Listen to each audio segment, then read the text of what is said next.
Enforcement Administration, the DEA, has issued a nationwide warning over fentanyl-related mass overdose events. So the DEA considers a mass overdose event as one where 3 overdoses happen at the same time at the same location. So you've got multiple people. In the past 2 months alone, there have been at least 7 confirmed of these mass overdose events across the country. And the numbers are staggering. 58 overdoses, 29 deaths. Joining me now is Jackie Berlin with the organization Mothers Against Drug Deaths. Jackie, this is important to her, it's important to all of us, but more so because you're really on the front lines of this fight, Jackie, trying to save your son, Corey, who is now living on the street.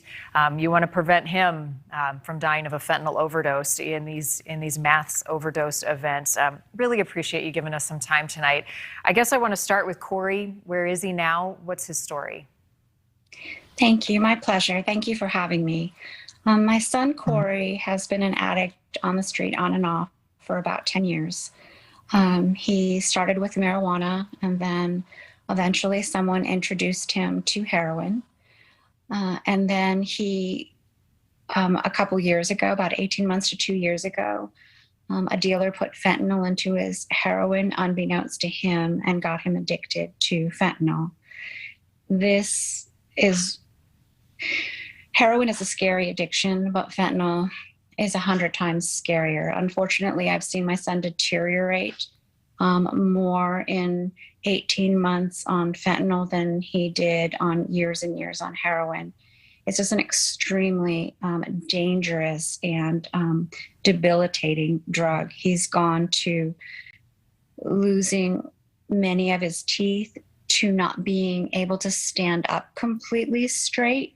It's sadly called the fentanyl fold because sometimes the addicts will use the fentanyl and it will immediately kind of make them pass out, and they pass out standing up or sitting up, and it kind of makes them lean over. And so, yeah, my son is almost at a 90-degree angle. He's only 31 years old, and he is walking like an old man right now. Jackie, where is Corey tonight? We mentioned he's on the street. Do you know where he is? Yeah, I actually just talked to him on Sunday. He tries to call me every couple of weeks. He is on the streets of San Francisco. He grew up in Livermore, and he made a few terrible mistakes, and he'll be the first to tell you that he blames himself completely for where he's at. I mean, he doesn't blame anybody else, although I do believe he's very sick. Addiction is an illness. And he did not expect this. He did not want this, and he's struggling to break free of it. He has been he and I are very close, so he's been talking to me a lot, especially more recently, about what's been going on in San Francisco and what the conditions are like. And I'm really horrified because, I mean, he told me 4 or 5 years ago that San Francisco was enabling addicts because they could go in there and get anything they needed to use the drugs on one side of the street: pipes, foil, straws, anything they wanted. And on the other side of the street are dealers. It's an open drug market in San Francisco. The dealers are selling anything you could possibly want, and there is no pressure from anyone for them to stop selling. Wow. They don't get convicted and they don't get arrested. And then the addicts they're allowed to go over there and buy in front of police, in front of everyone. Nobody does anything. And then many of the addicts go and use right in front of school children, in front of people that live in the Tenderloin, which is the main area where the open air drug market is. Jackie, my son. Real quick, I don't want to run out of time with you, but I know that you had hidden your story out of shame, but you are now outspoken and trying to get the message out. What do you want others who are not just in your situation, but who may have the wool over their eyes thinking it can't happen to me, my family, the dangers of this drug? You're on a mission to spread the word. What do you say to that?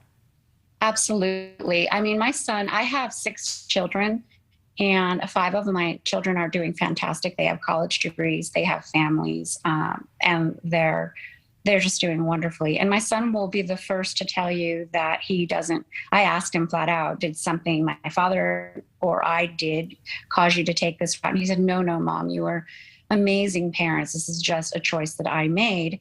So he's my one child out of 6 who was a little more daring, a little more experimental.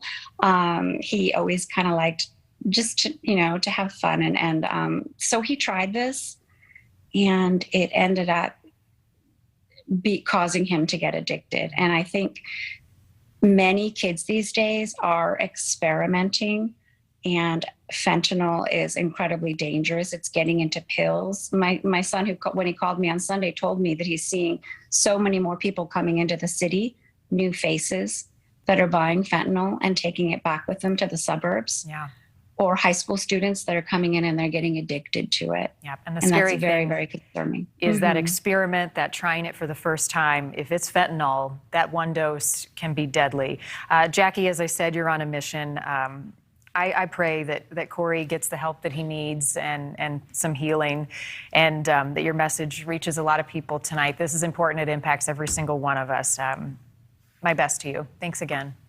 Thank you very much. Thanks for watching. Click the red subscribe button below so you can get more of NewsNation's fact-driven, unbiased coverage.